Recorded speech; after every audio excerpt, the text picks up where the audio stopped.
Yo, c'est Moon, et aujourd'hui on va parler du mercato de la Ligue 1. King Cantona dans le Fergie Time, à kick dans le pronostic vital. Je me suis hissé jusqu'en finale, penalty Panenka, Zinedine Zidane.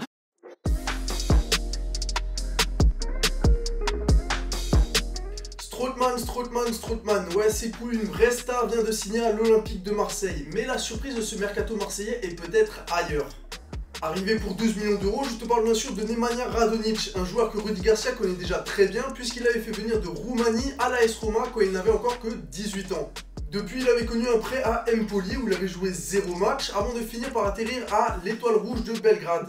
En termes de profil, l'ailier est rapide, vif et technique. Il aime bien partir en 1 contre 1 et surtout, il aime frapper de loin.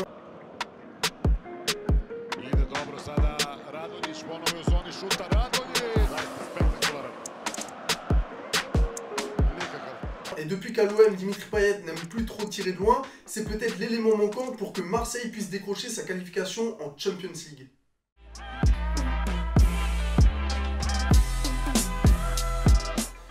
Lorsque Troyes est descendu en Ligue 2, il y avait 2 joueurs à aller chercher au club, le Coréen Suk et l'ailier Samuel Grand-Cyr.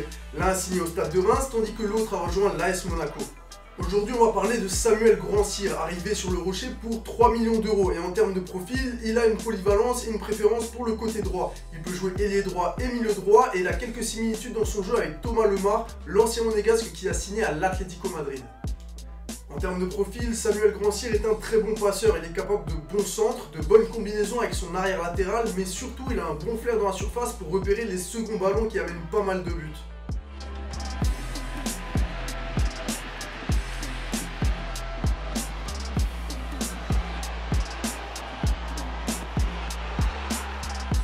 Pas uniquement passeur, il est aussi capable de quelques fulgurances qui peuvent déstabiliser la défense. Il ne lui manque en réalité pas grand chose pour franchir un véritable palier.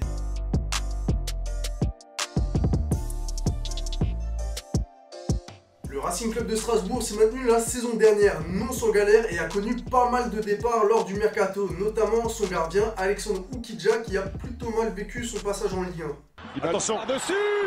Non, impossible. Strasbourg devait donc faire signer un bon gardien et pour 4 millions d'euros, on peut dire qu'ils ont sorti l'oseille puisqu'il s'agit du deuxième transfert le plus cher de l'histoire du club, Mats Sels. Et il n'a beau avoir que 26 ans, il s'agit là d'un vrai renfort d'expérience puisqu'il a connu toutes les équipes de jeunes avec la Belgique, il a évolué dans les 2 plus grands clubs de Belgique que sont la Gantoise et Anderlecht avec qui il a connu la Champions League. Il a connu aussi le championnat anglais avec Newcastle.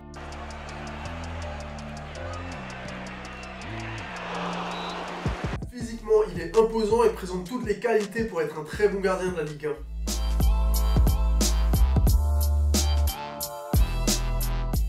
Parmi les joueurs qui devaient à tout prix éviter une descente en D2, Florent Mollet fait partie des joueurs qui ont profité d'un transfert en Ligue 1. Arrivé pour 2,5 millions à Montpellier, le milieu de terrain de 26 ans présentait un profil qui manquait cruellement à Montpellier. Celui d'un milieu de terrain capable de produire du jeu offensivement, ayant une grosse présence au milieu de terrain et ayant une très bonne finition face au but. Les derniers gros numéros 10 du club étaient Belanda et Cabella, qui datent respectivement d'il y a 9 et 4 ans. Florent Mollet a donc parfaitement choisi son moment pour s'imposer dans le jeu de Montpellier. Lui qui a été l'auteur de 7 buts et une passe décisive en 22 matchs avec le FC Metz.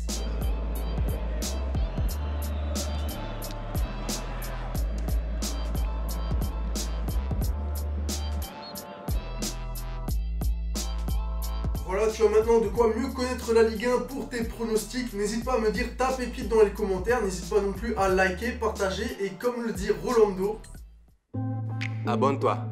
Merci.